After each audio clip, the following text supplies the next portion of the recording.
So what you're looking at right here is my original copy of the Hârn regional map. This is one of my favorite fantasy settings in any medium, and most probably my favorite fantasy setting for tabletop role-playing games. Today we're going to talk about Hârn, why it's awesome, and why you should check it out. Now, like I mentioned, this is my original copy, so it's pretty beat up. You can see holes at the corners, a lot of wear along the seams. This has been put on several walls, so there's holes in the corners, which have been reinforced with tape and all that. Fortunately for me, I've got a few other copies of this particular product that I've accumulated over the years, and this isn't even all of them. The original Hârn box set is this thing, the Hârn Regional Module. Now, there were two of these. I'll talk about the other one in a minute. And this covers the Hârn region, the pictured area of this map, which incidentally is, in my opinion, the greatest fantasy map ever created. So in this box set, you got two booklets. You got the Hârn View, which is kind of the introduction to the world. It's a 32-page booklet, and the Hârndex, which is a big glossary of every single thing that's either mentioned in Hârn View or named on the map at some point. This might sound boring, and I suppose it could be considered dry reading, but I actually found this and cross-referencing back between all the different things that are cited to be an absolutely fascinating exercise. So, for example, if we read about the HarnMasters, it'll say also see Godstones. Then we go to Godstones, it'll take us to Shekvar or Arcane Lore or whatever. Now, over the years, and Hârn has been around, like I said, since 1983, there have been a large number of different versions of this core set, what was originally called the Hârn Regional Module. There was a similar edition with two similar books, including the map in a folio, and there were a couple different versions of that. Later on, Columbia Games released a set in a binder, the HarnMaster module, and I think this is still available. However, the latest presentation of Hârn World as a core product is this hardcover book, which was kickstarted, and I think it's available to just buy from Columbia Games now. It's a big, thick hardcover book. It contains a whole lot of material, and I've done a flip through of the book, so I'm not going to do that again here, but you get a lot here. And while I am not the kind of person to do this, it is absolutely unnecessary for you to run down all this Hârn product. You can get a lifetime of play just out of this core set, or for that matter, out of any of these other ones. Hârn has always been presented as a system-neutral setting. The vast majority, and there are only a couple of exceptions, of Hârn products don't contain any system-specific stats. That said, in 1986, Columbia Games released HarnMaster. This is a fantasy role-playing system intended to be used with Hârn.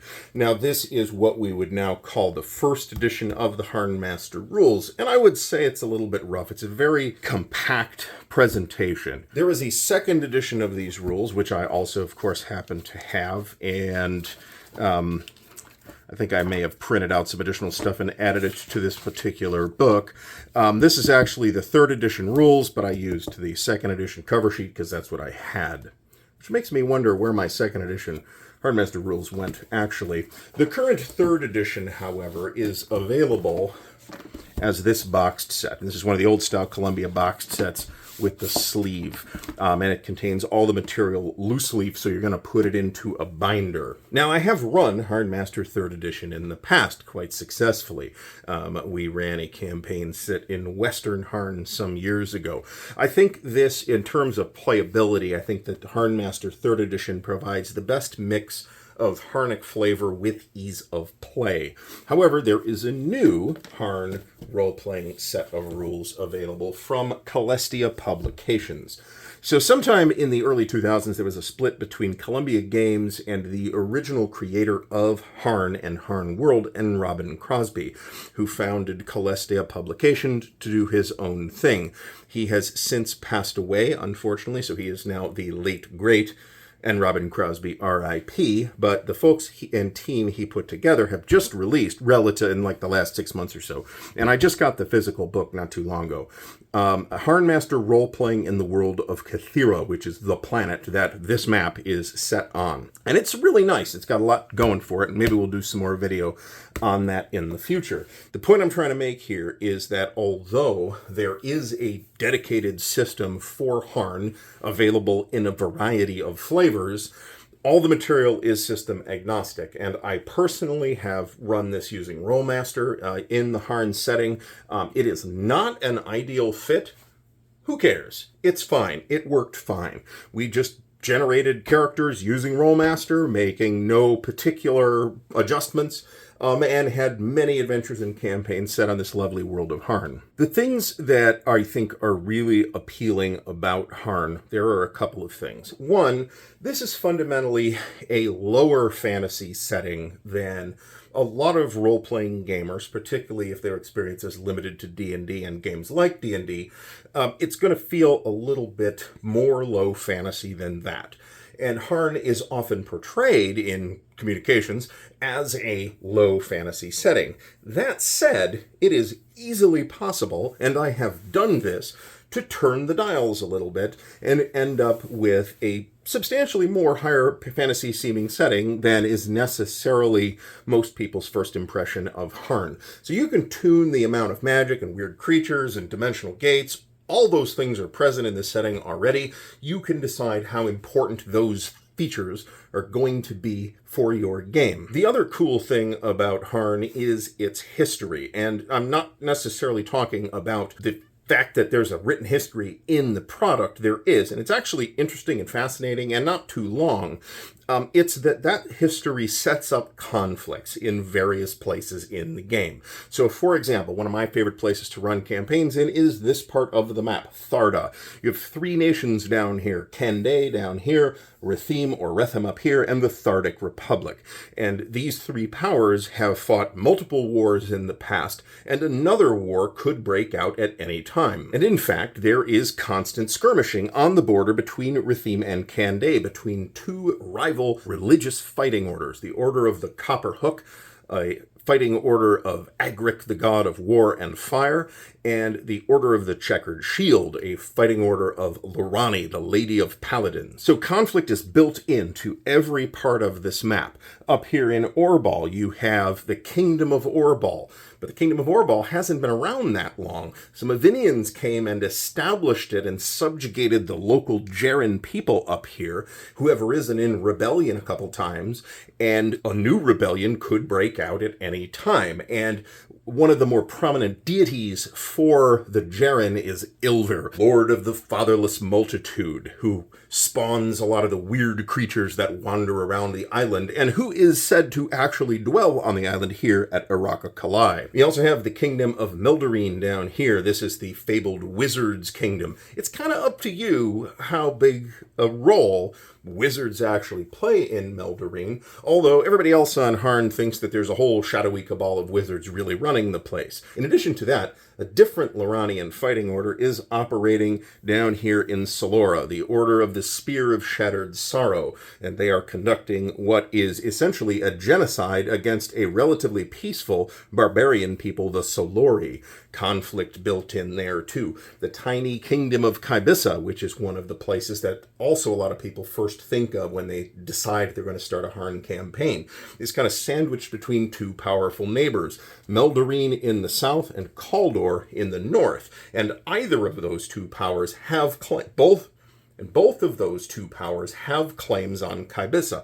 Kybissa could get invaded at any time, and it's surrounded by some wildernessy areas as well. There is a dwarven kingdom up here at Azadmir, constantly fighting the native orcs of Harn, the Gargoon, and an elven land, the Shava Forest, home to Ivale, where the last of the elven princes resides, and it's a little bit of an elven sanctuary. Kaldor is another one of the places that people love to set campaigns because the king is old, he is in ill health, and he has no legitimate heirs. So Kaldor is poised on the precipice of a succession crisis, and a lot of good gaming material has come out of that as well. In addition to that, there's barbarian lands up here, and all in here, and all in here, and a lot of various points of interest, including a lost dwarven city, and the mysterious pit of Iraka Kalai. There are some other non-human races floating around. There are centaurs, and the Ilme, the dragon men of Ilmen Marsh, which is right here on Tonturi Lake. So one of my favorite things about Harn is the fact that into almost every sentence in that HarnMaster module, there are adventure and campaign hooks built in. This is one of the things that I've talked about in almost every single Harn video. And you can absolutely just take whatever is in whatever edition of the HarnMaster module that you have, this just happened to be the one that's on top, and run an endless variety of campaigns just using this material and fill out your own details where you'd like to. However, should you wish to acquire additional material, you can do so either through DriveThruRPG or direct through Columbia Games in PDF. And Harn has a lot of additional material. So this is, I haven't even opened this binder in a long time because there's a more recent version of this. And as you can see, the binder's pretty beat up. This is the old version of the Kaldor Kingdom module. There's a big article on Kaldor here. Columbia Games kind of led the pack on smaller products in the form of these articles, some of which are fairly substantial. This version of the Kaldor article, for example, is 16 pages. And then you get individual sites within the kingdom that come with the kingdom module that provide additional details on a very great number of the named locations on this map. Thinking about it, this map is so good that if you just had this map, and Columbia Games has given away the map for free a number of times, and I think they actually might have a free PDF version of the map right now. You can just take this map, fill in your own details, and run an endless variety of campaigns here. But Columbia Games has been republishing the Kingdom books in this series of hardcovers, which have appeared on Kickstarter. This is Orbal, the Kingdom in the North. So this particular volume, and the production quality on this is really nice. There's a flip through of this too. We get a 62-page article on the kingdom itself. We get Geldeheim, which is one of the important locations. We have Lairiel, which is another of the important locations. Lorcan. Do we have the article? Gadon, which is, I think, an Earthmaster site, actually. So there's a lot of great material in these kingdom modules as well, but you should consider it optional. It's perfectly fine, too, if you decide, hey, I've looked at the HarnMaster material and I've decided this is awesome. I'm going to run a campaign and I'm going to run and it's set in Rithim. Well, there's a Rithim Kingdom module, which contains additional material to support Rithim. There are articles available on the Order of the Checkered Shield and the Order of the Copper Hook, so you can get more details on what those fanatical fighting orders are up to. There are articles about the major trade routes, like the Salt Route, which runs between Kaldor and the Thardic Republic up here. We also have the Silver Way, which runs through up to Azadmir, I should say, the Jenin Trail, and the and Noron's Way, actually, which I'm not sure there's an article about that.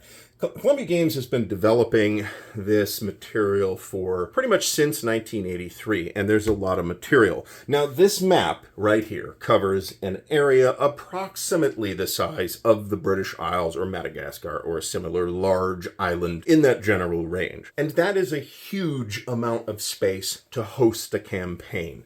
It is more than enough. I mean, I can attest that I have personally run half a dozen campaigns in Harn in the past using a variety of different RPG systems, all in different locations, with different themes, with different villains. It's all different. Because of the way this map is set up, Harn is also very suitable for play in a hexcrawl campaign. There's all this wilderness all over the place. And as inspired as Harn is by the sort of state of medieval Britain and maybe France in the, say, around the year 1000 or so, the human population numbers are kept intentionally lower so that you can accommodate a lot of wilderness area here. But Harn is also not just an island out in the middle of an ocean somewhere. Here it is on the map of Lithia, the largest continent of the world of Cthulhu. There are two other continents which are basically described with a paragraph or so. Lithia, on the other hand, between the two publishers, Columbia Games and Celestia Publication, has seen a significant amount of development over the years. Columbia Games did modules for Ivinia and Shorkine, or Shorkine. There is some Tursden material. There's some material on the Empire of Azurion. Celestia has done stuff on the Coregia area and Hepacaria and Zeloria and Santhrata, which is this area, sort of eastern Lithia, that somewhat roughly corresponds to historical China and Japan. But there are a lot of differences from those historical inspirations as well, so don't draw too strong a conclusion from that just from me saying it that way. This area around here is called Venarive. That is a sort of a portmanteau of the Venarian Sea at the southern end and the large island of Ive, which is part of Ivinia up here at the northern end. That also includes these regions down here. There are a couple of really substantial and meaty Venarive products released by Celestia Publications. I have traditionally, while I don't have absolutely everything that they've ever done for Harn, I've got an awful lot of it, both physically in form of the older material, and following the much newer trend of acquiring this material through PDFs. And like I said, you can get the PDFs through either Drive-Thru-RPG or directly through Columbia Games, or you can get physical products directly through Columbia Games. They are now based in Washington, by the way, and not British Columbia, so U.S. buyers should not be particularly concerned about getting products shipped to them from Canada. Another thing that I really like about Harn is the loving detail that has been poured into its 10 major religions. This is the original full presentation of that. This is from like 1985 or something like that. The more recent version of this is called HarnMaster Religion, which I do have in a binder. And this provides a general article about how religion works in this setting, and then an article, depends on which deity we're talking about to see how many pages it has, on each deity, on their clerical order. So looking at Agric, for example, who is, again, the god of war and fire, and very important in Rithim in particular. We've got some cosmology and mythology here. It talks about Agric's divine servants, Palmeshlu the Insatiable, and the Vahir, the semi-divine Balrog-like demon servants of Agric. It talks about the history of the church, the rankings inside the church, the way the church is organized. It talks about, not every deity has clerical orders and fighting orders, but the Church of Agric does. There are clerical orders, many of which sponsor a fighting order. It talks about the religious practices, the Balefire disciplines, which is kind of the doctrine of Agric. Talks about the different symbologies, what the church looks like on Harn in particular, and this is where we get some detail on the various clerical and fighting orders, most of which, maybe even all, have had articles published about them by Columbia Games. We go to Halia, the goddess of pleasure and opulence, Ilvir, the master of Araka Kalai, creator of a variety of strange creatures, Lorani, the lady of paladins. And we get a similar level. They don't all have the same page count, but we have a similar level of detail on all of these. We have Morgoth and his servant Kleis the Necromancer, and his ultimate source of power and or lust, the Shadow of Bukrai. Morgoth is the god of the unliving as well. And his church is also very important in the city of Golotha. It's also very influential in the Thardic Republic and in Rithim. Nave is Lord of the Pitch Shadows, the god of thieves and assassins, and he has his own singular order that's dedicated to assassinating people. Peony is sort of a hearth goddess. Sarayin is sort of the Viking lord of storms. There's also Save Knor, who is the god of knowledge and secrets, and Saim, who's sort of the master of nature and dreams and things like that. The elves and dwarves of Harn are more or less, depending on who we're talking about exactly, followers of Saim in some manner or another.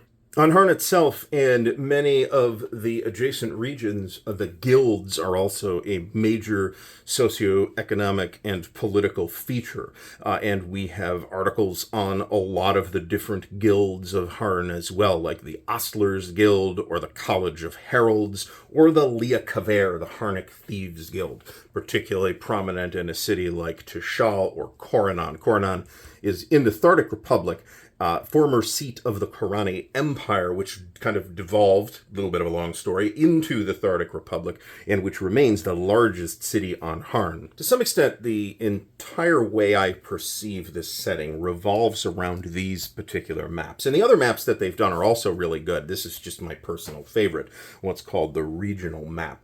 Now, Columbia has done 4 of these. They did this one for Hârn, and you could see, if you want to flip back a little bit, on that Lithia map exactly where these locations are. But we also have a full regional map for Ivinia, land of Vikings. We have a full regional map for immediately to the south of Ivinia lies Shorkine, the Shorkine region, which is home to the Pendragondom of Harbal, which is up here, which is an Ivinian kingdom, in addition to the kingdom of Shorkine down here, which is a fairly powerful feudal state.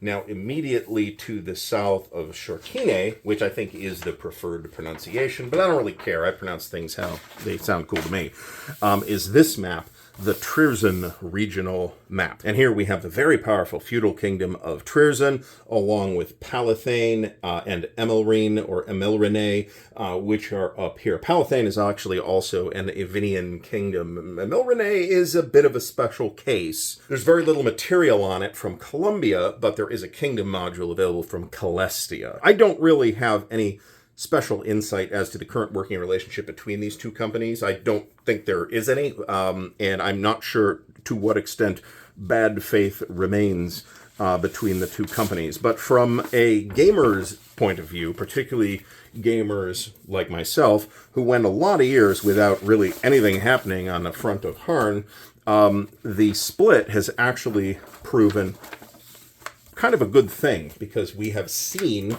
new material for Hârn World a lot in, say, the past 10 or 15 years. There is so much information compressed onto this map. For example, arable land has its own, it's kind of hard to see, and I don't know if you can see it on camera at all, but arable land has its own color on the map, like cultivated land that people are farming on. That's actually indicated on this map. Mountains are indicated with some hashes. Swamps are indicated with a swamp symbol.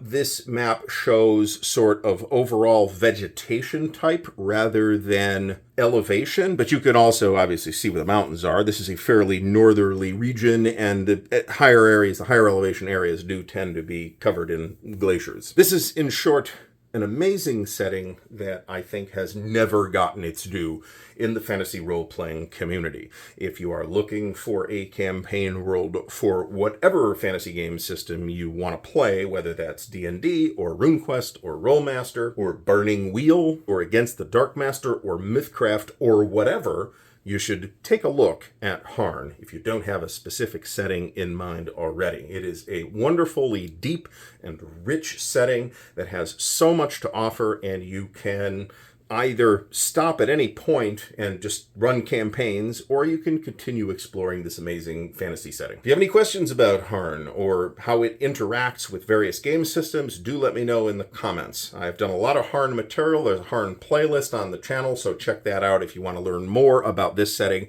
and about some of the specific products that have come out in relatively recent years.